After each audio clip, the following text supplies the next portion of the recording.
A midnight coach appeared in Baker Street. No driver, no trace. Welcome to Detective Echoes. Tell us where you're listening from. We love hearing from every corner of the map. Your attention sharpens every deduction. Now, the case unfolds. It was on a dark evening in late November, when the fog clung to the windows like a fat grey moth, that Sherlock Holmes first drew my attention to the case that was to become known as the coach that drove without a destination.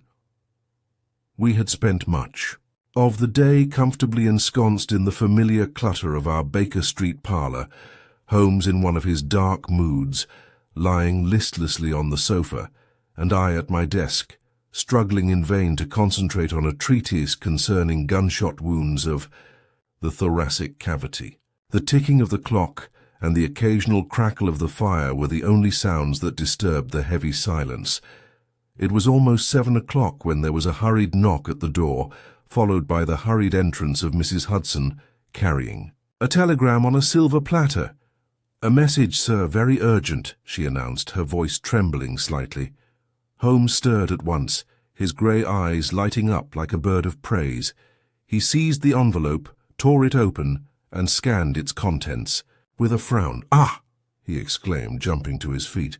"Watson, your coat and hat, we are required immediately." "Indeed, Holmes, what's wrong?" I asked, grabbing my heavy coat. He tossed me the telegram with a flick of his wrist. It bore the postmark of Scotland Yard and was signed by none other than Inspector Tobias Lestrade. Unprecedented event. A private coach was discovered repeatedly circling Grosvenor Square without a driver or passengers. Witnesses claim it moved of its own accord. Public disorder is escalating. Your immediate assistance is needed. Lestrade. I looked at the message, momentarily stunned. Our coach travelling without a driver? Absurd, I cried.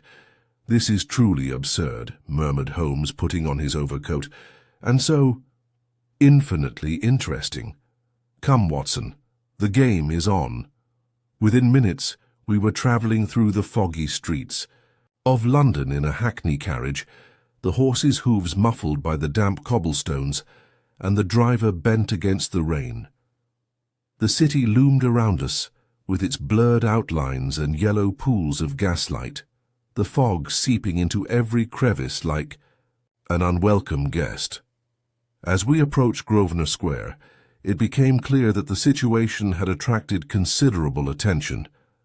A crowd of onlookers, gentlemen in evening dress, flower sellers, street urchins, and even a few police officers, had gathered around the square, their faces half obscured by the swirling mist. At the centre of the commotion, lit by the flickering glow of a street lamp, was a curious sight. A black lacquered coach of antiquated design, its horses long since retired, rolled steadily in a wide, silent circuit around the square. No coachman sat atop the box. No passengers peered out from within. The wheels turned with a strange, slow deliberation, the whole vehicle moving for no visible reason. Holmes jumped out of our taxi before it came to a complete stop and walked over to where Lestrade, his bowler, hat askew and his moustache bristling with frustration, was waiting for us. "Thank God you're here, Mr. Holmes," exclaimed the inspector. "I've never seen anything like it. I was picked up just as dusk was falling. The thing has been going around in circles ever since. We've tried to stop it, but every time an officer approaches, it runs away as if it were mad." Holmes said nothing at first. His keen gaze roamed the scene, capturing every detail with an intensity that always seemed almost superhuman to me. "You haven't touched the coach himself yet?" he asked finally. Lestrade shook his head. "No, sir, only the horses were removed. They were found tied up some distance away, undisturbed as you wish." "And the witnesses?" "Conflicting accounts as usual. Some swear the driver jumped out and disappeared into the fog. Others insist no driver was ever present. All agree the coach arrived empty and has continued moving ever since." Holmes nodded thoughtfully and stepped towards the circling coach, taking a small lantern from his pocket and lighting it with a snap of his fingers. "Stay here, Watson. Observe the crowd. If anyone seems particularly agitated, or conversely, excessively indifferent, make a note of it. I obeyed immediately, scanning the spectators as Holmes, with his characteristic boldness, darted forward and matched his pace to that of the coach, studying its wheels, axles, and chassis. I saw him crouch and look under the vehicle, then rise to examine the doors and windows, all without slowing his pace. Meanwhile, the crowd murmured and stirred, the atmosphere full of speculation and fear. A stout gentleman in a velvet smoking jacket clutched his wife's arm. A newspaper vendor rushed forward, shouting that it must be the devil's car. A young woman in a governess's coat looked as if she might faint. Yet among them there was one figure that particularly caught my attention. A tall, plain man dressed in a dark overcoat, his hat pulled down over his forehead. Unlike the others, he showed neither concern nor astonishment. Instead, he stood with his arms crossed, his posture rigid, his gaze fixed unwaveringly on the bus as it circled. There was something about his intense stillness, the almost predatory focus of his attention, that struck a chord. I approached him under the pretext of adjusting my scarf, wanting to observe without attracting attention. At this point, Holmes concluded his inspection and returned to us, his expression unreadable. "It's very curious," he said softly. "There's no visible mechanism, but the bus moves with a constant force. A real enigma." He turned to Lestrade. "Inspector, I recommend a temporary dispersal of the crowd. This demonstration serves no purpose and may well mask more sinister designs." Lestrade nodded and began giving precise orders to the officers, who set about clearing the square with great efficiency. Holmes took me aside. "Have you noticed anything, Watson?" he asked softly, as if he had read my thoughts. I gestured toward the tall man. "That guy, over there, he seems different from the others, alert." Holmes's eyes glittered. "Just like that. You did well. My dear, stay close to him. If he moves, follow him." "And you?" I asked. Holmes smiled slightly. "I'm going to try to find out what exactly makes a driverless coach run," and with that, he turned back to the ghostly vehicle, its lanterns swinging in the fog, while I fixed my gaze firmly on the lone watcher, whose very calmness betrayed him more than any cry of fear ever could. The night was deepening around us, thick and oppressive. Somewhere in the distance, a clock struck 8. The bus rolled on, endlessly in its circuit. The mystery, I knew, was only just beginning. The events of that particular night left an indelible impression on my mind. After the crowd had dispersed and the mysterious coach had finally stopped, Holmes, having deftly wedged a stout policeman's baton between the spokes of its front wheel, we returned to Baker Street under a sky thick with drizzle and impatience. Holmes remained uncharacteristically silent on the return journey, his long fingers curled under his chin, his sharp profile a mere silhouette against the misted cab window. I knew better than to interrupt his meditations. It was only after we had taken off our sodden coats and Holmes had thrown himself into his armchair, lighting his pipe with almost mechanical precision, that he finally broke the silence. "You've been observing the trainer's movement, Watson. What conclusions do you draw from that?" I shook my head, spreading my hands helplessly. "None that satisfies me," I admitted. There was no engine, no visible mechanism to propel it. It seemed to move of its own volition, and yet we know such. "Her thing is impossible." Holmes laughed softly, wisps of blue smoke curling around his head. "Excellent, Watson. You recognize the absurdity, which is more than can be said of our good Inspector Lestrade. He will no doubt concoct some explanation involving spiritualism or mass hysteria, and welcome it heartily." "But how do you explain it?" I pressed. Holmes leaned back, his eyes half closed. "I'm not explaining it, not yet. I'm just observing and categorizing. Only when there's enough data will I allow myself a theory. He sat up abruptly, looking sharp. However, there was one point of considerable interest, which I doubt even the most attentive spectator would have noticed. "And that's it?" The faint but unmistakable mark of a horseshoe, freshly impressed under the rear axle of the coach. I frowned, but the horses had been removed long before we arrived, Holmes. "Precisely," he said, tapping his index finger against the arm of his chair. "And yet only one footprint remained, not near the pavement where the horses might have been untied, but directly beneath the moving carriage." I opened my mouth to reply, but Holmes forestalled me by raising his hand.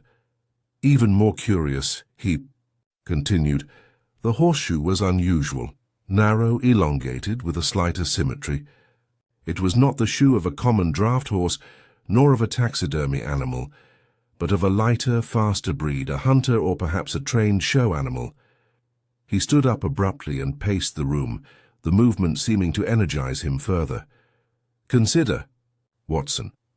The coach is moving without a driver. The horses have been removed, but a horseshoe print belonging to a rare steed is left underneath. What does this suggest?" I struggled with this idea, my mind listless after the long evening. "Was it another horse that was involved?" I ventured uncertainly. "Exactly," cried Holmes, his eyes shining. "Another horse, unseen by the crowd, unnoticed by Lestrade and his men, and yet unmistakably present." He stopped in front of the hearth, looking at the embers as if searching for new revelations in their glow. "There's much more, of course. Much more. But it's premature to speculate. The facts must dictate the course."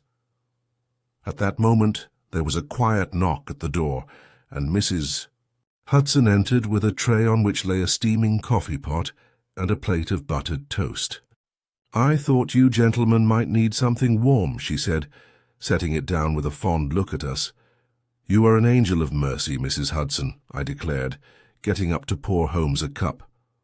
Holmes accepted it absently, his mind clearly extending beyond the confines of our living room. After a few moments of silent refreshment, he spoke again, his voice more measured. "There is a second anomaly I would like you to consider, Watson." I looked up expectantly. "Do you remember the tall man you observed, the one who stared at the coach with such an unnatural stare?" "Yes," I said eagerly. "I watched him as you requested. He remained at the edge of the square until the officers began to move the crowd. Then he left, not hastily but with deliberate steps, as if he feared attracting attention." Holmes nodded approvingly. "And did you follow?" "I tried," I admitted, blushing slightly, "but I lost him in the fog near Brook Street. He moved with surprising speed once he thought he was unnoticed." Holmes smiled weakly. "There's no shame in that, my dear. Even I could have struggled under such conditions. Yet your instincts were sound. I noticed it myself, tall, streamlined, with a peculiar rigidity. A military man, I'd wager, or a man trained to discipline his body under stress." He paused. "And his boots, Watson, have you marked them?" I shook my head in disappointment. They were made of fine leather, foreign-made, Spanish or Italian, perhaps. They were not the shoes of an ordinary Londoner. He threw the remains of his coffee into the fire, where they hissed and smoked. "Tomorrow, Watson, we will visit Grosvenor Square by daylight. There are still traces to be read, and perhaps, if we are lucky, witnesses to be questioned before memory fades, or fear dulls the tongue." "And the coach himself?" I asked. Holmes allowed himself a rare smile. "I've arranged with Lestrade to have it impounded under police guard. It won't disappear for now." I couldn't suppress a shudder. There was something deeply disturbing about the whole thing. The carriage moving silently through the mist, the solitary lookout, the missing horse. It seemed less like a crime than an intrusion from another, more fantastic world. Sensing my discomfort, Holmes stood up and patted me lightly on the shoulder. "Come, Watson. Rest is reason's best ally. Tomorrow will bring clarity. Or, at the very least, new complications. He extinguished the lamp and we retired to our respective rooms. Yet sleep eluded me for many hours, my mind haunted by the image of that spectral carriage gliding endlessly through the fog, driven by no hand, but bearing the invisible marks of a hidden and malignant intelligence. As Holmes predicted, the next day brought neither clarity nor comfort, but rather a keen curiosity that urged us to act immediately. The morning fog had dissipated somewhat by the time we left Baker Street, giving way to a pale, sickly sunshine that failed to dissipate the lingering dampness. Holmes was in good spirits, moving with a quick, supple energy that testified to his eagerness to resume the pursuit. We had a light lunch. Holmes consumed little more than 2 cups of strong coffee and a single slice of toast, and at 9:30 we were again on our way to Grosvenor Square. The scene that greeted us was noticeably different from the previous night. The bus now stood motionless at the northern end of the square, cordoned off by 2 indifferent officers who loitered nearby, exchanging bored remarks. A few curious passers-by still lingered at a respectful distance, but the crowd had largely dispersed. Holmes produced a letter of authority from Lestrade, obtained no doubt by a judicious hint from Holmes about the inadequacies of the yard, and the agents waved us through with expressions of undisguised relief. "Now, Watson," Holmes murmured, his grey eyes shining with determination, "we shall see what the cold daylight reveals that the gas lamps could not." He approached the bus with the air of a doctor examining a reluctant patient. I followed, notebook in hand, determined to note every observation, no matter how seemingly insignificant. The coach itself, upon closer inspection, was a fine example of Victorian craftsmanship. A high-quality landau, its black lacquer gleaming even under the gloomy sky. The windows were covered with heavy velvet curtains, now drawn back to reveal an interior that was both sumptuous and strangely pristine. Holmes slowly walked around the vehicle, stopping frequently to crouch down and examine the wheels, landing gear, and doors. He lightly ran his gloved fingers along the seams and joints, sniffed the air inside the coach, and even tapped the panels from time to time, listening for any noise they made. "Curious," he muttered at length. I couldn't hold back any longer. "What is it, Holmes? What do you see?" He straightened up and dusted his knees. "Nothing, Watson, and therein lies the curiosity. A coach that has moved unaided, yet shows no alteration to its axles or chassis, no mechanical additions, no concealed driving compartment, no footprints around it except those of the attendants and the grooms. And yet—" He crouched down once more and beckoned me closer. "Look, here under the rear axle." I knelt beside him, scanning the cobblestones. At first I saw only the familiar ruts and scratches left by the passing wheels, but then, faint, almost imperceptible, I discerned a thin scratch that formed a tight, deliberate curve beneath the car. "A groove," I said, puzzled. "Precisely. A shallow indentation, as if something narrow but heavy had carved a path under the car. Notice its regularity. Not a random scraping of debris, but a controlled mark, and see how it matches the wheelbase, perfectly aligned." I whistled softly. "A guide rail, Holmes." He smiled slightly. "An excellent hypothesis, Watson, but impractical for a coach moving across an open square, unless the whole ground has been prepared in advance, which it clearly hasn't. No, I imagine the explanation lies elsewhere, but not, I suppose, closer to the mundane." He stood up and dusted off his pants. "Come, let's talk with those who can shed more light on this." Leaving the carriage behind, Holmes turned his attention to the square itself. The buildings surrounding Grosvenor Square were a mixture of fashionable residences, gentlemen's clubs, and private hotels, with austere, respectable facades. Holmes chose the nearest house, a large ivy-covered structure bearing an inconspicuous brass plaque, and knocked briskly on the door. A butler of prodigious dignity answered, his face a study in professional neutrality. "Good morning," said Holmes pleasantly, glancing at Lestrade's letter. "Mr. Sherlock Holmes and Dr. Watson, we are investigating the disturbance that occurred here last night. May we disturb you for a moment?" The butler bowed slightly. "Of course, gentlemen, please come in." We were led into a gleaming entrance hall, filled with the scent of beeswax and leather-bound volumes. Holmes wasted no time. "Your family witnessed the incident, I presume?" "I saw the carriage myself, sir," replied the butler gravely.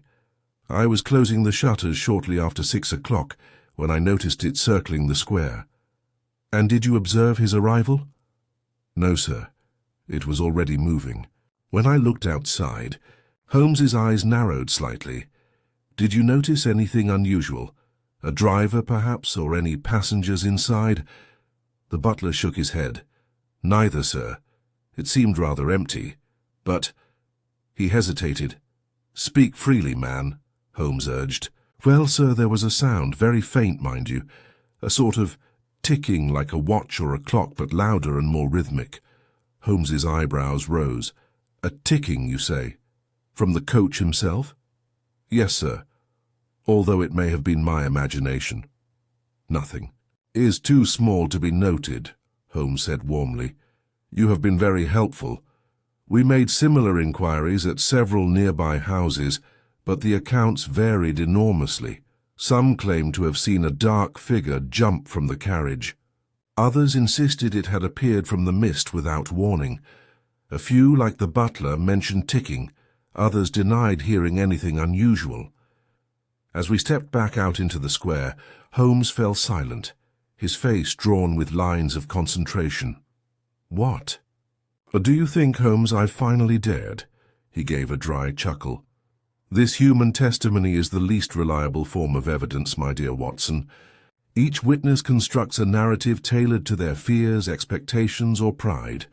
He stopped, scanning the square with a calculating eye. "Nevertheless, a pattern emerges. A moving object without a conductor, a mechanical sound emanating from within a guiding trace beneath. Combine these elements and an image begins to form." "But what kind of photo?" I asked, half frustrated, half impressed. Holmes just smiled his enigmatic smile. "Patience, Watson. Patience." The carriage was neither a ghost nor a spirit carried in the mist. It was an artifice, a cunning device designed to mislead, confuse, perhaps even terrorize. And the hand that fashioned it— He paused, his gaze sharpening. "Come on, Watson. There's one more place we need to visit before noon." "Where?" I asked, hurrying to keep up as he headed towards the taxi stand. "At the stable where the horses were found. And what do you hope to find?" Holmes jumped into the taxi, his expression full of impatience. "Well, my dear friend, the missing piece of the mechanism, of course.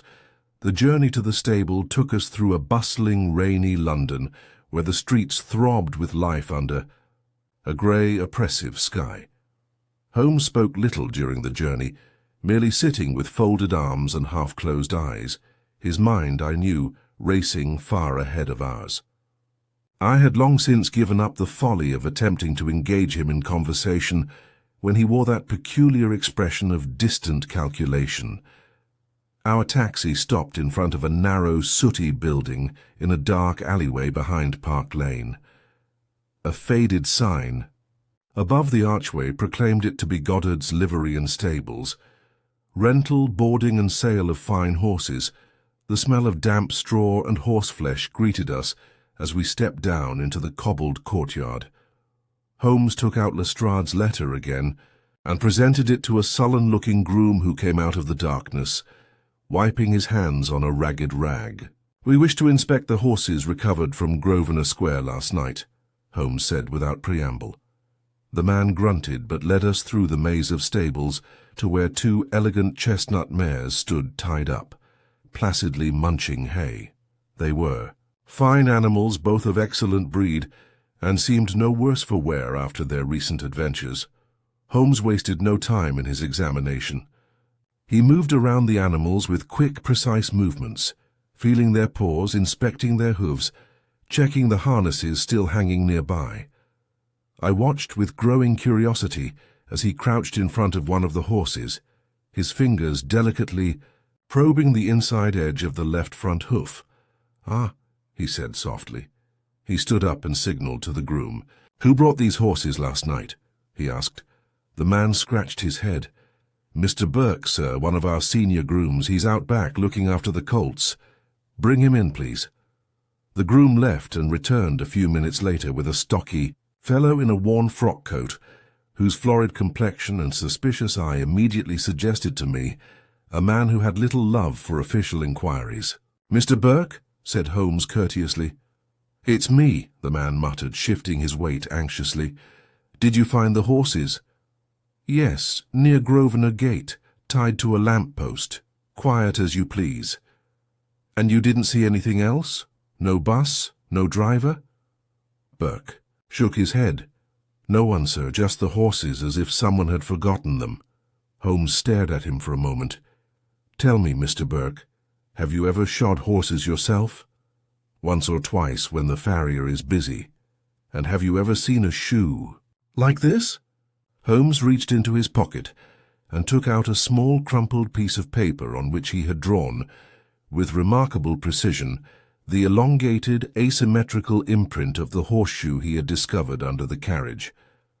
Burke narrowed his eyes, then frowned. "That's not good shoeing, it isn't. Look how much longer it is on one side. A horse would certainly limp like the sunrise." Holmes put the paper away. "Quite so," he murmured. "Thank you, Mr. Burke. That will be all." The groom hesitated as if he wanted to say more, then changed his mind and shuffled away. Holmes turned to me as soon as we were alone. "Did you notice his hesitation, Watson?" "Indeed. He knows more than he said." "Precisely. And did you notice the slight bruise on the left mare's fetlock?" I admitted that I didn't. Holmes allowed himself a small smile. "A recent blow, probably with a blunt instrument. Someone tried to restrain or incapacitate the animal quickly. This suggests, my dear, that the horses were not deliberately abandoned." He took a deep breath, his nostrils flaring. "The picture is coming into focus. We have a carriage moving for no apparent reason, horses forcibly separated and hidden, a mysterious ticking sound, and the mark of a foreign horseshoe, all orchestrated under the cover of mist and darkness." "And the tall man in the square?" I asked. Holmes's eyes glittered. "An agent, perhaps. An observer to ensure the demonstration is successful, or to intervene if something goes wrong." He checked his watch. "Come on, Watson. There's one more thread to pull before we can begin weaving the tapestry." We returned to our taxi and asked the driver to take us to the offices of Hollinger Transport Works, a company known in Holmes for its work-building custom coaches. The drive was short, and we soon found ourselves in front of a modest but well-appointed workshop, tucked discreetly away off Belgrave Road. A young man in a leather apron admitted us, wiping his oil-stained hands on his trousers. "You're in luck. Gentlemen," he said cheerfully, "Mr. Hollinger himself is here today, this way." We were led into a glass-walled office overlooking the workshop, where a small, nervous man with a trimmed grey beard stood up to greet us. "Mr. Sherlock Holmes, is it not?" "An honour, sir." "How may I help you?" Holmes wasted no time. "We are investigating a coach of unusual construction. Last night, a landau was seen moving unaided around Grosvenor Square. No driver, no horses." Hollinger's eyebrows raised. "No horses?" he repeated. "Very irregular, sir." Holmes smiled slightly. "Indeed, I wonder, Mr. Hollinger, has your company ever been commissioned to build or modify a coach to operate without a crew?" The bodybuilder pursed his lips, thinking. "Not exactly," he said slowly. "But There was an order about 3 months ago. A gentleman, a foreigner by the look of his accent, came in and asked for a custom model. He wanted a coach capable of traveling short distances without visible means of transportation. He said it was for a theatrical performance. And did you accept the commission? Hollinger shook his head firmly. No, sir. I told him we're not in the gadget business. We make real vehicles, not stage props. Holmes leaned forward. This gentleman, could you describe him? Hollinger nodded. Tall, thin, dark eyes, pointed nose. Well-dressed, but not fashionably. Clothes a few seasons old, if you follow me. He had a way of carrying himself, very stiff, like a soldier on a parade. Holmes and I exchanged a look. He was the man of the place. Did he leave a name? Holmes asked. I paid for the consultation in cash, Hollinger said. I gave the name Mr. Velt. That could have been fake, of course. Mr. Velt, Holmes repeated thoughtfully. Thank you, Mr. Hollinger. You have been a great help to us. We took our leave, Holmes lost in thought once more as we hailed a taxi back to Baker Street. As we walked through the streets, I dared to ask a question. Do you think this Mr. Velt is behind the coach's appearance? Holmes's smile was enigmatic. Perhaps at the very least he's entangled in it. Whether he's the spider at the center or just one thread among many remains to be seen. And the votive. Holmes's eyes shone with suppressed excitement. Ah, Watson, that's the most fascinating question of all. It was nearly 2 o'clock when we returned to Baker Street, tired but invigorated by the morning's progress. Holmes remained uncharacteristically silent during the taxi ride home, and once in our living room, he sank absently into his armchair, crossing his long fingers and gazing into the distance. I busied myself refreshing the fire and ordering a pot of tea, for the dampness of the day had settled into my bones. It was not until Mrs. Hudson had brought the tray and quietly withdrawn that Holmes finally stirred. Do you see the pattern beginning to form, Watson? He asked without looking away. I see. Pieces, I admitted. But they're not coming together, yet. Holmes smiled weakly. Absolutely. The best models don't reveal themselves to the impatient eye. We must allow the mind to settle, like sediment in a disturbed river, before clarity emerges. He then stood up and began pacing the room, each step measured, almost ritualistic, as if he were aligning his thoughts with the rhythm of his movement. Let us list the known facts, he said. First, a coach moves unaided in Grosvenor Square, witnessed by dozens of people. Second, the horses intended for this coach are found abandoned, showing signs of being hasty and forcible. Third, a strange ticking sound is heard inside the coach, suggesting mechanical influence. Fourth, a foreign horseshoe print belonging to no known local animal is found beneath the coach. Fifth, a tall, plain man, almost certainly of military bearing, watches the event unfold with unnatural detachment.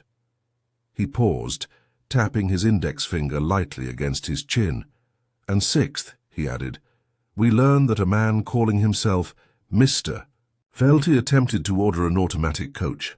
I nodded, feeling excitement rising within me. It was a sensation I had known well in Holmes's company, that particular tingling of the nerves that announced the nearness of discovery. But what about motive, Holmes? I asked. What purpose could such an elaborate charade serve? Holmes smiled. Slightly. That, Watson, is the pivot on which the whole affair turns. Until we discern its purpose, the scheme remains incomplete. He stopped abruptly in front of the fire and bent down to add a new log. As he straightened up, his sharp eyes fell upon a curious object perched on top of the fireplace, a thick cream-colored envelope, which none of us had noticed before. Ah, he murmured, picking it up and examining the inscription. Hand-delivered, no doubt while we were away. He opened it with his penknife and took out a single sheet of vellum, on which was written in a firm and precise hand, a message. Mr. Holmes, You are meddling in matters beyond your comprehension. Cease your investigations, lest you find yourself entangled in situations from which you cannot escape. This is your only warning." There was no signature. Holmes's eyes flashed with a sudden fire as he passed the message to me. "A threat, Watson," he said lightly. "How charmingly predictable. But who—" "The same mind that orchestrated last night's show, I have no doubt," he replied. "It's a desperate move, Watson. A sign that our careers are feeling the net closing in." He turned away, but not before I saw a flash of genuine pleasure on his face. Holmes always enjoyed the chase when it was clear his opponent was both clever and reckless. "I'll file this under attempts to intimidate amateurs," he said, slipping the letter into a drawer. "But we don't have time to waste posturing." He walked over to the side table where he kept his chemical supplies and began methodically preparing an assortment of powders and beakers. "Are you planning to do an experiment?" I asked. He nodded. "I suspect that the reported ticking inside the coach may offer our first real glimpse of the mechanism used. If, as I believe, a concealed device propelled the coach, it would have required not only motive power, but also a means of guidance, rudimentary perhaps, but sufficient." He placed on the table a small brass device, a model of interlocking gears and a coiled spring. "Observe, Watson. A simple clockwork motor, such as might be found in a toy or novelty device. Amplify this design, combine it with a system of pulleys, stretched under the coach's axles, and you could, in theory, create limited self-contained motion." I saw him activate the device, and the tiny gears began to move with a rhythmic ticking that unmistakably resembled the sound described by the witnesses. "But to maintain the direction?" I asked. Holmes smiled. "Elementary, my dear Watson. The car's natural construction would cause it to spin smoothly if left unchecked, due to slight asymmetries in the wheel alignment. A clever mechanic could exaggerate this effect. A tight spring here, a filed axle there, so that the car would spin perpetually without deviating from its course." I looked at the little model, fascinated. "But for what purpose, Holmes? Why create such a spectacle?"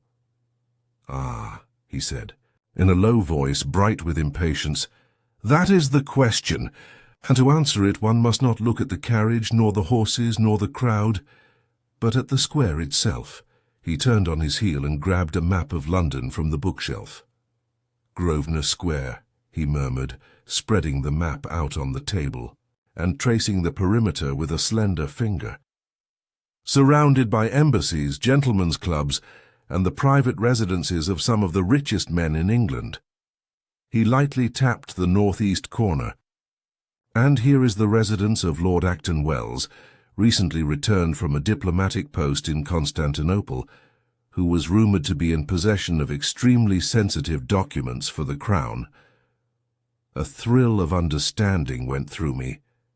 "You think—" "The coach was a distraction," Holmes smiled broadly. "Exactly, Watson.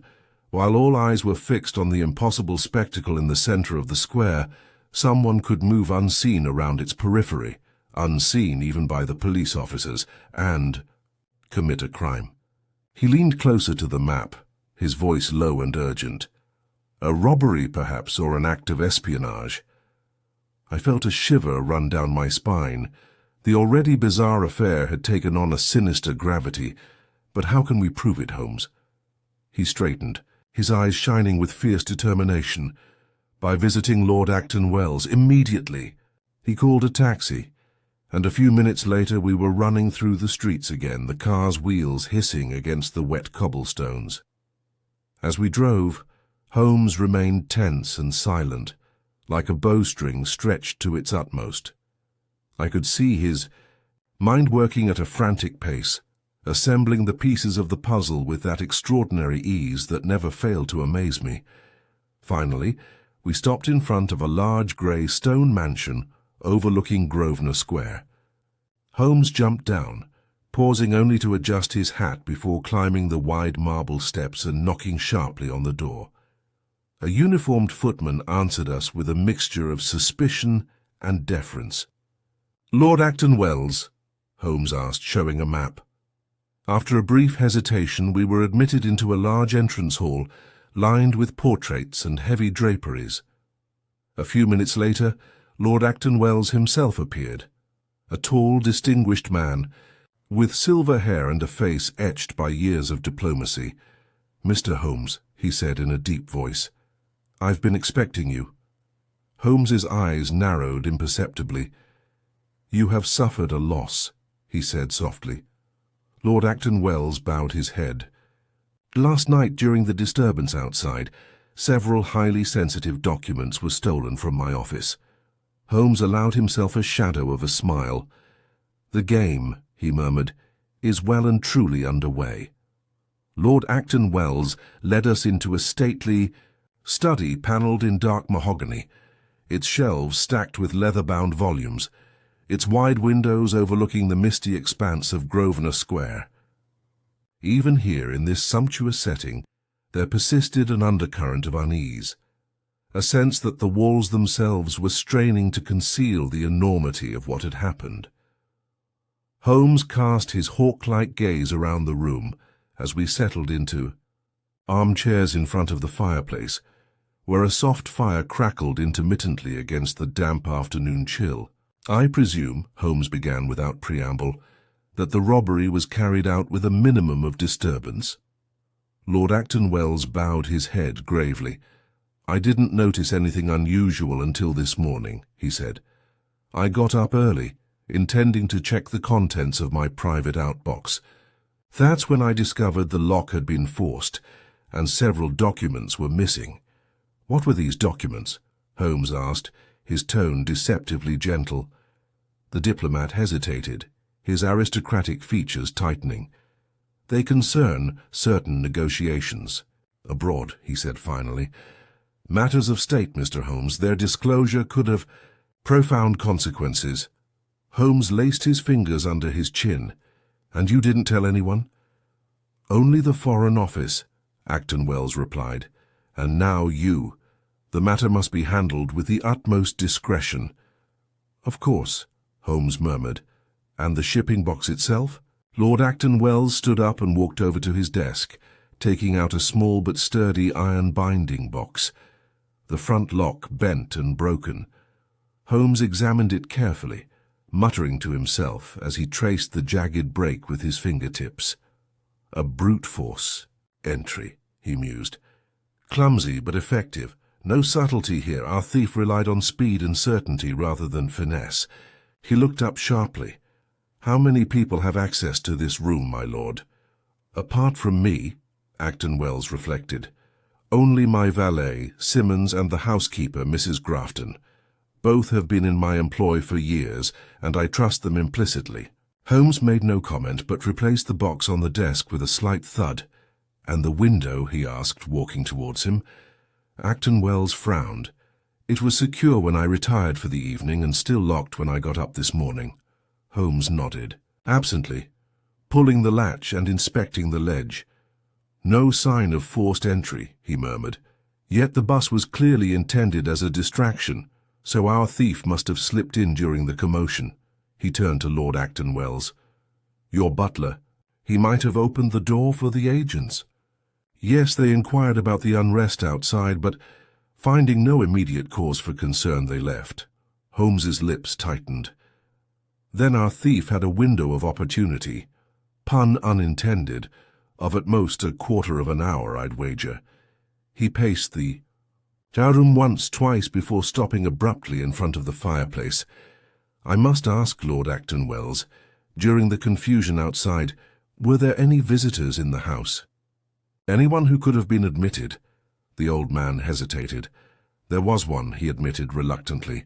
"A messenger bearing an urgent note, supposedly from the Foreign Office." Holmes's eyes glittered. "And the messenger?" "A young man. Ordinary in appearance. He claimed he had been asked to deliver the note to me. I went down to receive it personally."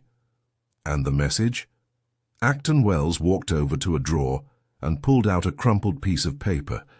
Holmes unfolded it carefully, his expression sharpening as he read. "It's a crude fake," he said flatly.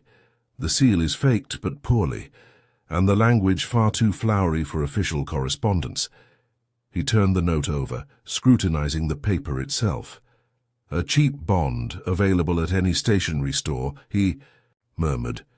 "No watermark? No distinguishing features?" He returned the note to Acton Wells. "You were lured from your office at the precise moment the diversion outside was reaching its peak. As you were heading down to the lobby, our thief entered this room, forced open the shipping box and took the documents, all under the cover of the ghost bus." He turned to me, his face lit with dark satisfaction. "Elegant in conception, Watson. Crude in execution. Our opponent possesses imagination but lacks refinement." He bowed slightly to Lord Acton Wells. "You can count on my utmost discretion, my lord. I will endeavour to recover your documents and to expose the author of this theatrical villainy." We took our leave, and as the heavy front doors swung shut behind us, Holmes wasted no time in storming back towards Baker Street.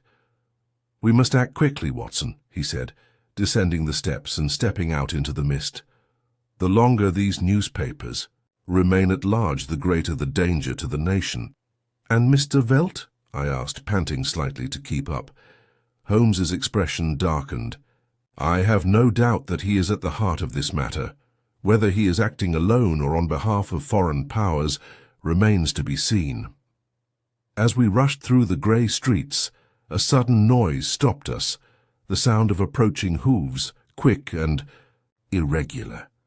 We turned together to see a taxi rushing toward us, the horse lathered and wild-eyed, the driver frantically sawing at the reins. A moment later, the taxi pulled up beside us, and Lestrade himself fell out, pale and dishevelled. "Holmes," he gasped, "another attack in Belgravia, a man assaulted, near death." Holmes grabbed him by the shoulders. "OMS? Burke, the stable hand who found the horses." Holmes's face contorted with sudden fury. "Get in," he barked, practically throwing me into the taxi. To Belgravia, full speed. The journey was a blur of jerky movements and shouts of curses. When we arrived, a grim scene awaited us. A narrow cobbled alley near Eaton Square, where a crowd had gathered around a blood-stained figure, motionless against the wall. Holmes pushed his way through the spectators and fell to his knees beside the fallen man. It was indeed Burke, his face bruised beyond recognition, his breathing shallow and laboured. Holmes leaned forward and whispered urgently, "Who attacked you? Tell me, man." Burke stirred slightly, his swollen lips moving. I knelt beside Holmes, straining to hear. "Tail, waistcoat, coach." His body convulsed once, then stopped. Holmes stood up slowly, his face a cold rage. "Two." "Late," he said softly, "but it's not too late to know the truth." He turned to Lestrade. "I want all of Burke's known associates brought in. I want the stables searched thoroughly, and I want it done now." Lestrade nodded grimly and hurried away. Holmes stood for a moment in the gathering darkness, his fists clenched at his sides. "Watson," he said finally, his voice low and fierce, "the stakes have risen. Our opponent is playing for keeps. We must move faster, think deeper, act bolder, or risk losing everything." He turned on his heel and walked away, his long coat flapping behind him like the wings of a great vengeful bird. I followed him, my heart pounding with a mixture of dread and elation. The game, it seemed, was no longer just in progress. It had become a matter of life and death. The death of stable-boy Burke cast a dark pall over our efforts. As Holmes and I returned to Baker Street, the mist thickened around us, engulfing the streets in a damp, stifling darkness that seemed to be the outward reflection of the dark forces. Now at work behind the scenes, Holmes was a changed man. Gone was the relaxed indifference with which he often approached even the most difficult cases. In its place burned a cold, focused fury that gave edge to every word and every movement. He was pacing restlessly around the drawing room when we returned, his mind clearly racing at a pace no mere mortal could match. "Burke's death confirms what I already suspected," he said abruptly, stopping in front of the fire and fixing me with a piercing stare. "Our adversary is desperate, desperate enough to kill without hesitation." He resumed his walk. "Watson, think, why silence Burke? Because he knew something, or was suspected of knowing something, that could expose our enemy." I nodded, following. His logic, and what could it be? Holmes smiled slightly. "That, my dear, is what must be determined, and quickly." He turned on his heel and grabbed a piece of paper from the desk, scribbling a brief note with quick, decisive strokes. "Mrs. Hudson," he yelled, and our long-suffering hostess appeared almost instantly at the door. "Please have this sent immediately by express," Holmes ordered, handing him the note. "There is no time to lose." She curtsied and left. I ventured a question as Holmes sank into his chair. "Who are you writing to?" "To my network of informants," he said. "The irregulars have quick feet and sharp eyes. If Mr. Velt or his agents are still in London, they will not be able to escape our attention." He fell silent then, his eyes closed, his long fingers curled under his chin. I knew better than to disturb him when he entered this particular state of focused abstraction. I busied myself taking notes in my journal, recording the sequence of events lest any detail be lost from my memory later. It was nearly an hour before Holmes moved again. He got up and walked to the window, peering into the swirling fog. "We must act quickly, Watson," he said in a low, urgent voice. "The stolen documents must still be in the city. They have not yet been delivered to their intended recipient. So I am certain. The timing of Burke's murder suggests a fear that he might betray their hiding place." He turned to me, his eyes shining with dark determination. "I intend to set a trap, Watson, a trap so attractive that our prey will be unable to resist." "And how do you propose to do this?" I asked. He smiled, a smile that boded ill for anyone who would oppose him. "By exploiting his vanity and his fear." Before I could press for details, there was a knock at the door, and Mrs. Hudson ushered in a ragged boy, one of Holmes's irregulars, no doubt. The boy took off his cap and took out a crumpled piece of paper. "Message for you, sir," he said, placing it in Holmes's hand. Holmes unfolded it and quickly scanned its contents. A glimmer of satisfaction appeared on his features. "Excellent," he murmured. "Velt was seen entering a certain hotel in Soho, a notorious haunt for those wishing to remain unnoticed." He tossed a coin to the boy and turned back to me. "Come on, Watson, adventure awaits." The dwelling in question was a disreputable structure tucked away in a narrow alley off Dean Street. Its windows were filthy, its door sagging, and the air around it reeked of stale beer and decay. Holmes examined him briefly before hiding in a shadowy alcove on the other side of the path. "We can't approach openly," he whispered. "Velt will flee at the first sign of pursuit." He pulled a battered hat and a pair of round glasses from his coat, which he quickly put on. With a few adjustments to his posture and gait, he transformed himself, not into a sharp Baker Street detective, but into a stooped, shuffling barrister's clerk, entirely unremarkable. "You will remain here, Watson," he ordered. "Watch. If Velt appears, follow him discreetly, but do not attempt to apprehend him under any circumstances. I will be close at hand." Without waiting for an answer, Holmes crossed the street and disappeared into the apartment. I waited, my heart pounding painfully against my ribs. The minutes stretched into an hour, each second an agony of suspense. Finally the door creaked open, and a figure appeared.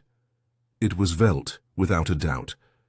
His tall, sleek figure and military bearing were evident even in the dim light. He glanced furtively around before slipping into the foggy street. I followed him at a distance, my steps as light as possible. Velt moved quickly, weaving his way through the maze of alleys and alleyways, with the ease of someone familiar with the city's darkest thoroughfares. I struggled to keep him in sight, nearly losing him several times amidst the fog and shifting shadows. Finally it turned into a narrow dead end lined with ruined warehouses. I hesitated, looked around the corner, and froze. There, at the end of the alley, stood a carriage. Not the same as the one in Grosvenor Square, but similar, lacquered black with heavy curtains and an eerie silence. Velt approached cautiously, glancing over his shoulder. I moved closer, my heart pounding. Suddenly, a hand landed on my shoulder. I turned to find Holmes beside me, his finger pressed to his lips. He gestured, and together we moved closer. Velt knocked softly on the bus door. A moment later, it opened, and a figure inside beckoned him in. Holmes grabbed my arm. "Now, Watson," he murmured. "The net is closing in." We moved together, sprinting silently down the aisle. Holmes flung the door open and searched inside, and chaos erupted. Velt rushed out, a gleaming blade in hand. Holmes dodged nimbly, and I leaped forward, grappling with the man. It was a desperate struggle. Velt was nervous and strong, and he fought like a cornered beast. But Holmes and I overpowered him together, wrenching the weapon from his hands and pinning him to the ground. Inside the bus, we found the second figure, an older, gaunt, hawk-nosed man, his face twisted with fury. Holmes smiled grimly. 2 for. "The price of one," he whispered. He turned to Velt, panting and defeated on the cobblestones. "You have been very careless, my dear sir," said Holmes coldly. "And now you are going to tell us everything." The captured men looked at us with naked hatred. Holmes straightened up, his eyes shining. "The stolen documents, Watson," he said. "They're close, very close indeed." The fog clung to the broken cobblestones of the alley as if reluctant to let go, swirling around our feet as we stood over our 2 captives. Holmes straightened, dusting off his coat with an almost disdainful air, while Velt and his companion, the hawk-nosed man, sat in sullen silence, their expressions a mixture of rage and reluctant resignation. "You will find resistance very imprudent," Holmes said coldly, addressing them both. "We hold you fully responsible. Conspiracy, burglary, and at least 1 murder to your credit. Further obstinacy will only worsen your situation." The hawk-nosed man, who had not yet spoken, growled softly but said nothing. Velt, for his part, simply stared at Holmes with a hatred so pure it almost seemed to radiate from him. Holmes turned to me sharply. "Get the coach, Watson," he ordered. They didn't go to such lengths to arrange a meeting here just for a chat. I obeyed immediately, opened the carriage door fully and climbed into the compartment. Inside, the atmosphere was cramped and oppressive, a faint smell of machine oil and damp wood pervading the air. I lit a match and held it up, revealing a small, sinister interior with torn cushions and scuffed panels. At first glance there was nothing of importance, but a light kick revealed a hollow sound under the floorboards. "A fake compartment," I replied to Holmes. "Excellent, Watson," he replied, his voice strained with impatience. With some effort, I lifted the loose boards, exposing a hidden cavity beneath the floor. There, carefully wrapped in oilcloth to protect them from moisture, lay several thick envelopes, each bearing the Foreign Office seal. I lifted them carefully and handed them to Holmes, who examined the seals carefully before slipping them into the inside pocket of his coat. "Recovered," he said softly, more to himself than to me. "And just in time."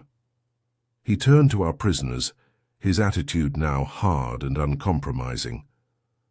"You may have been clever enough to deceive the crowd in Grosvenor Square," he said, "but you underestimated.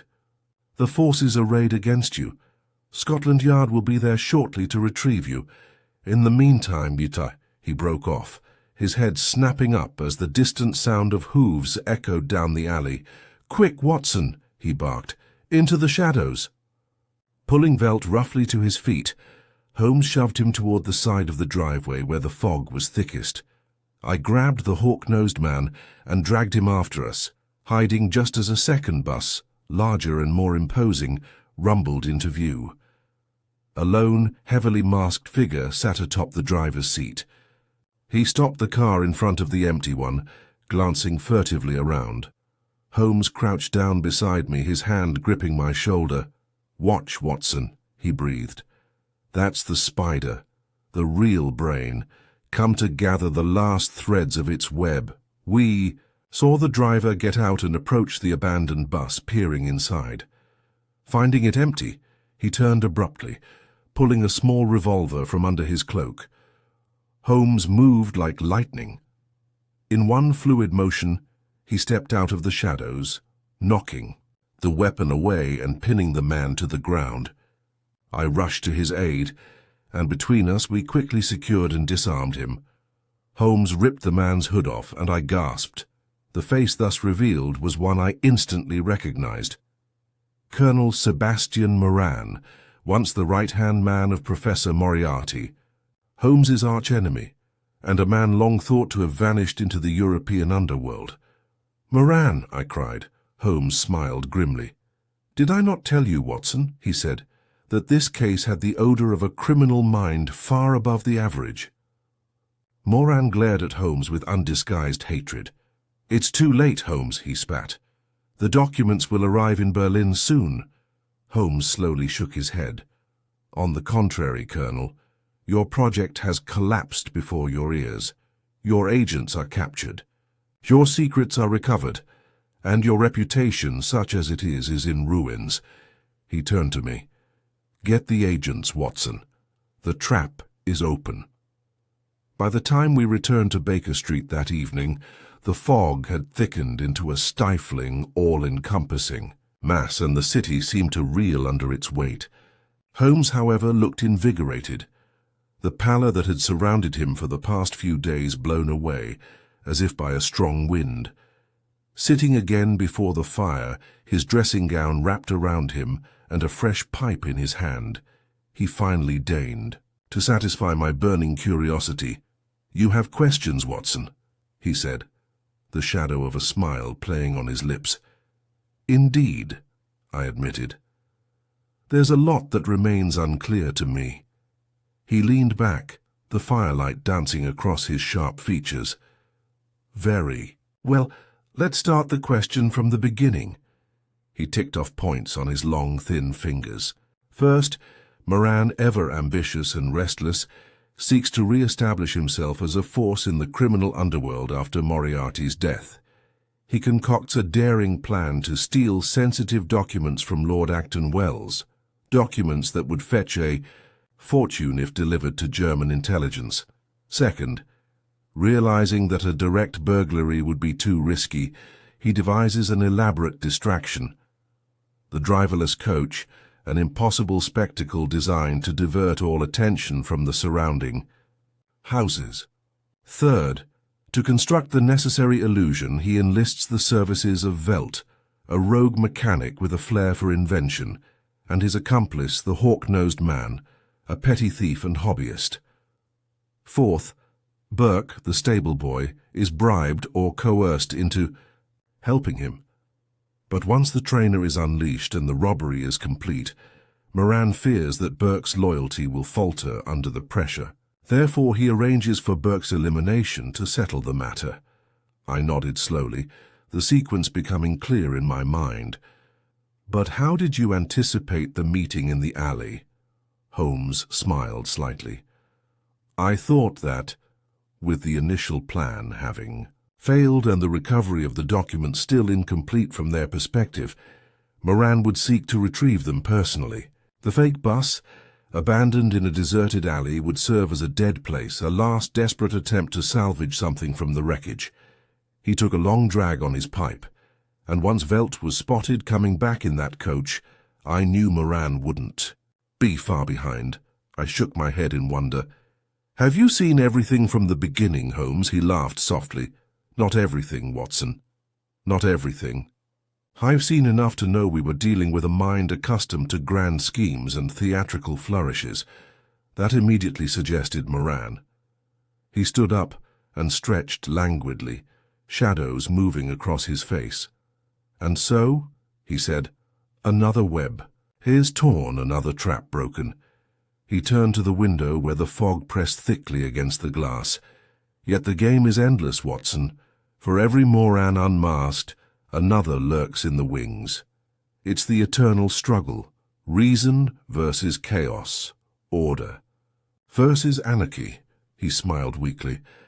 "And we, my dear, are only actors on stage."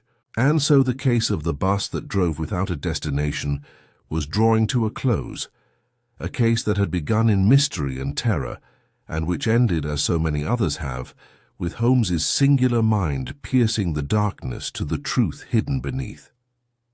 Did not know that even as we rejoiced in our triumph, the shadows of a new and darker game were already gathering beyond the limits of light.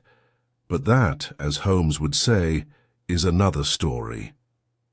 In the days following the dramatic capture of Dean Street, London gradually shed the uneasy tension that had clung to it. The dense fog lifted, revealing the bustling, familiar heart of the city. But on Baker Street a quieter transformation took place, a slow unwinding, as if Holmes himself were methodically extracting the last threads from the intricate tapestry in which we were so deeply entangled. It was late on a rainy Thursday afternoon when I found Holmes sitting by the fire, a cigarette smoking between his long fingers and a pile of papers neatly arranged beside him. "Have you heard the latest developments, Watson?" he asked without looking up. "Only the broad outlines," I admitted, taking my usual chair opposite him. "Lestrade has reported that all three, Moran, Velt, and the other man Collins, have been formally charged." Holmes nodded approvingly. "And the documents?" "Returned to Lord Acton Wells by special courier," I said, "with the utmost discretion, as you agreed." Holmes allowed himself a brief, satisfied smile. "Excellent. Then the matter is sealed with as neat a bow as possible." He crushed out his cigarette abruptly. "And yet," he added, "it is in the aftermath that the true dimensions of a crime are revealed." I leaned forward, feeling that a deeper revelation lay just beyond my reach. "Explain." "Holmes." He crossed his fingers under his chin, a pose so familiar it almost seemed like part of our living room furniture. "Moran," he began, "was no fool. As desperate as he became after Moriarty's death, he still possessed a mind capable of complex stratagems. The phantom coach, the mechanical devices, the feigned distractions, all bore the hallmarks of a man willing to adapt and innovate." He paused. "Yet he made a fatal error, Watson. He miscalculated on two essential points." I waited, my notebook ready. "First," said Holmes, "he relied too much on spectacle. The human mind, though subject to distraction, is also quick to sense when an event is too perfect, too theatrical. The coach moving without driver or horse was indeed a marvel, but too much of a marvel. It demanded investigation. It aroused suspicion rather than allayed it." I nodded thoughtfully. "Had he organized a more modest diversion?" "Precisely. A simpler disturbance. A fight, a fire, even a staged accident might have attracted attention, just as effectively without provoking the scrutiny that a supernatural event has. And the second mistake." Holmes's smile was wintry. He underestimated the loyalty of his subordinates. Burke may have been a simple man, but he was no fool. He felt he had been used, and that he would be discarded as soon as he ceased to be useful. His decision to seek protection, to hint at what he knew, was what doomed him. Holmes then got up, agitated like a caged animal, and went to the window. Outside, the rain was falling in silvery sheets, blurring the gas lamps into pale patches of light. "There's a lesson here, Watson," he said in a low, distant voice. "Even the most cunning plan can collapse under the weight of human nature, vanity, fear, greed, ambition. These not mechanical devices or complex plots are the real drivers of crime." He turned sharply towards me, his gaze fierce.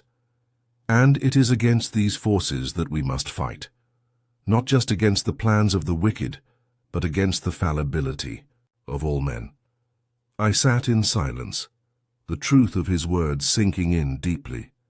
At last Holmes resumed his seat, the brief fire of passion reverting to cold reserve.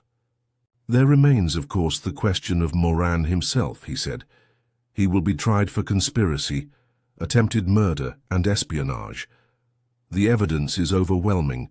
My testimony will not be necessary beyond confirming the circumstances of his capture." "And what about Velt and Collins?" Holmes shrugged slightly. "Pawn's nothing more. They'll probably receive long sentences, but it's Moran the Crown wants most."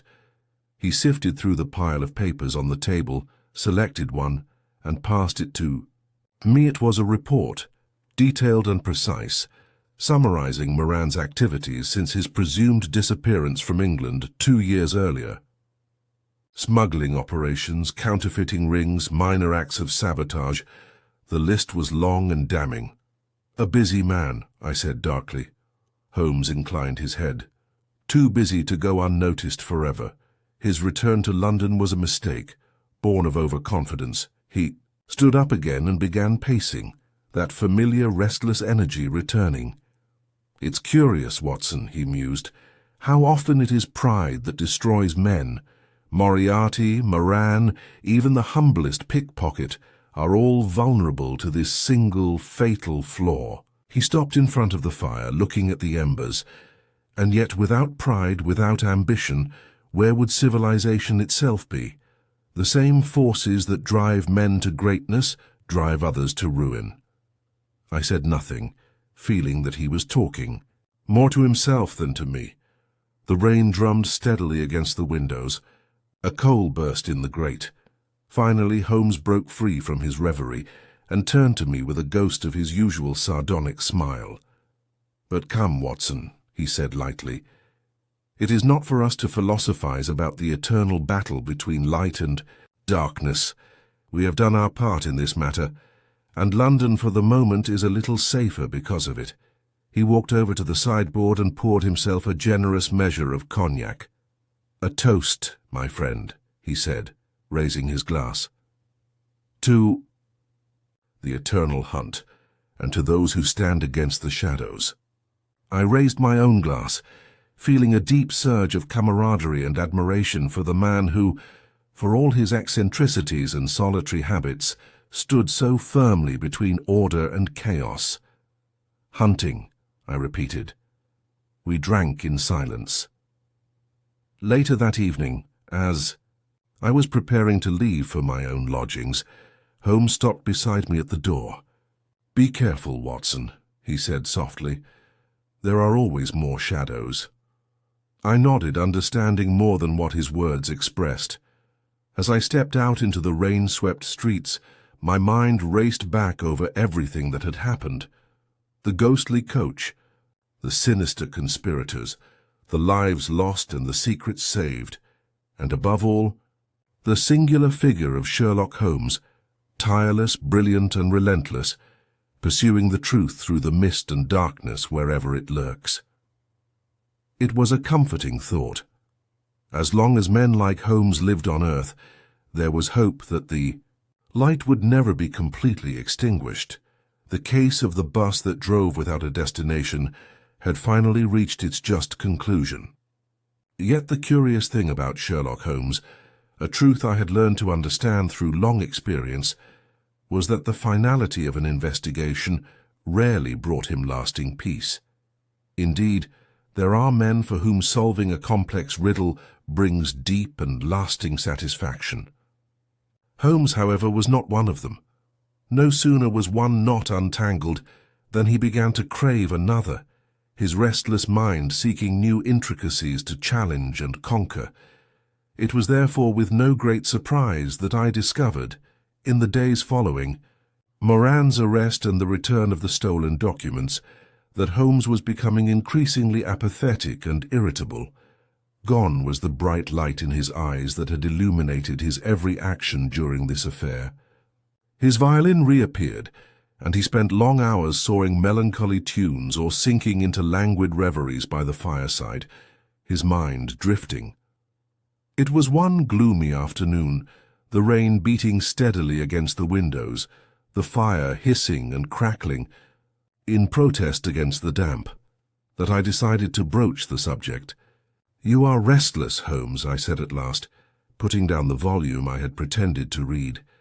He lay casually along the sofa, his dressing gown trailing over one arm. "Restless, Watson?" he repeated. "No, not just restless. Hungry." "Hungry?" "For mental stimulation, my dear. A mind like mine needs exercise just as the body needs food. Deprived of worthwhile problems, it withdraws into itself and eats away at itself." I smiled in spite of myself. "It looks like a lion pacing its cage." Holmes's lips twitched. An apt metaphor, although I'd prefer to think of myself as a hawk, eager, watchful, eager for the next flight. He stood up abruptly and walked to the window, scanning the rain-soaked streets below. "London is full of mysteries," he said almost. To himself, "Every window hides a drama, every passing face hides a secret, and yet unless they cross the threshold of Baker Street or are noticed by Scotland Yard, they remain beyond my reach." I laughed lightly. "Patience, Holmes. Another case will arise as surely as the tide returns to the shore." He turned to me, and for a moment I saw the old fierce light in his eyes. "I have no doubt about that, Watson, and yet patience has never been my greatest virtue." Before I could answer, there was a loud knock at the door. We both instinctively turned to him. Mrs. Hudson entered a moment later, carrying a card on a silver platter. "A gentleman to see you, Mr. Holmes," she announced. Holmes took the map and examined it with a sudden spark of interest. "Ah," he said, his tone hardening. "Perhaps this is the antidote to my malaise." He handed me the card. It simply read, "Mr. Edward Halberd." No title, no embellishment. Holmes gestured toward the door. "Show him, Mrs. Hudson." A few minutes later, our visitor entered. He was a man of medium height, with a thin, anxious face and sunken eyes that scanned the room with nervous energy. His clothes, though of good quality, were wrinkled and damp from the rain, and he carried his hat in his hand, twisting it unconsciously as he stood before us. "Mr. Holmes," he said in a low, urgent voice, "I beg your pardon for this intrusion, but I have nowhere else to turn." Holmes watched him carefully for a moment before indicating a chair.